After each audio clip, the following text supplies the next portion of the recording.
Dhuha Tawil, and my story is called Uncovering My Truth. I was the first American girl to wear the hijab in my community. Once I began wearing it, other girls at my mosque were encouraged to wear it as well. In a couple of years, a handful of girls were wearing the hijab to school. I spent my days in schools that were largely homogenous. Most of my classmates had ancestors who had immigrated from Germany or the Czech Republic. There was one Jew in my school, and we would silently step aside while our classmates participated in Christmas and Easter activities. It felt good to have someone like me who didn't sing the religious songs or eat pork. We shared an unspoken bond, knowing that there was someone else like us. Even with the lack of diversity, I felt protected by my classmates. They had no knowledge of Islam for the most part, and if they had questions, they knew they could ask me. We didn't really care about differences in religion as long as we didn't bother each other or force our beliefs down each other's throats. It was all good. Many of my classmates had known me since I was a toddler, which was an advantage of living in small-town Iowa. No one saw my hijab as a political symbol. It was just what I wore. I had one friend, Ashley, who hated doing her hair in the morning and would always jokingly ask if she could borrow my hijab to wear it. Many classmates have told me that they even forgot I wore it because they just knew me as myself, as Daha. In those days, if you had a problem, you talked about it. It helped that I was an outgoing kid who found it easy to talk to others, so even if people were shy, they knew they could talk to me.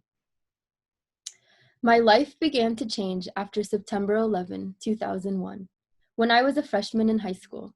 A teacher ran into our classroom and shouted at us to turn on the TV. Everyone turned and saw a plane crashing into one of the World Trade Center towers. I really didn't understand what was going on.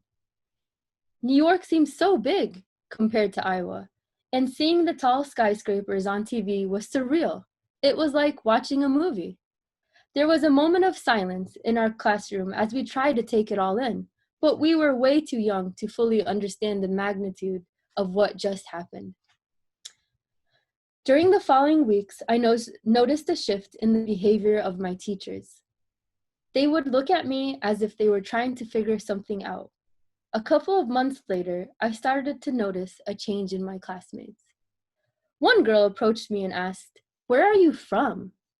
I gave her my home address as a joke. "No, but where are you really from?" she asked again. I looked at her puzzled. "What do you mean?" Soon there were a handful of classmates who would ask me the same question in different ways. After they talked to me, they looked confused, as if my answer wasn't what they anticipated. They were trying to figure out my otherness so that they could understand the hate that exuded around them. At first, I thought it was odd. Most of these classmates were people I grew up with, and they knew exactly where I was from.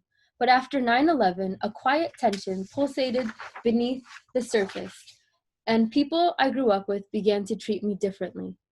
The interrogative, repetitive questions didn't bother me as much as seeing how quickly people could change. I had always felt protected and safe, and now I felt exposed to unpredictable elements. It terrified me how people I had known my entire life could suddenly make me feel as if I didn't belong or as if I were dangerous. Even my friend Ashley, who once regarded the hijab as just another piece of clothing, now looked at me with suspicion and asked me where I got my hijabs from.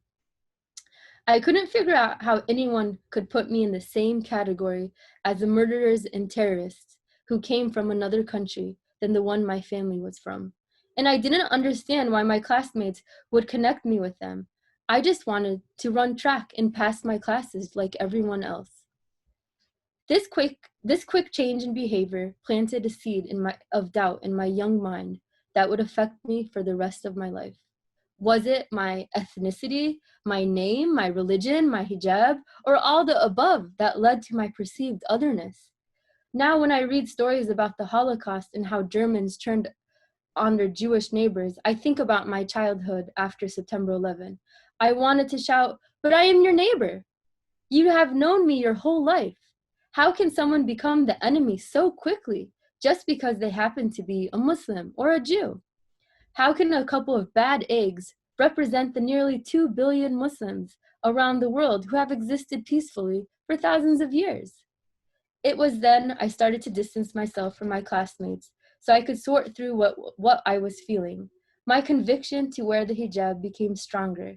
I had to show my classmates that Muslims are human first and that as an American, I was free to be who I was.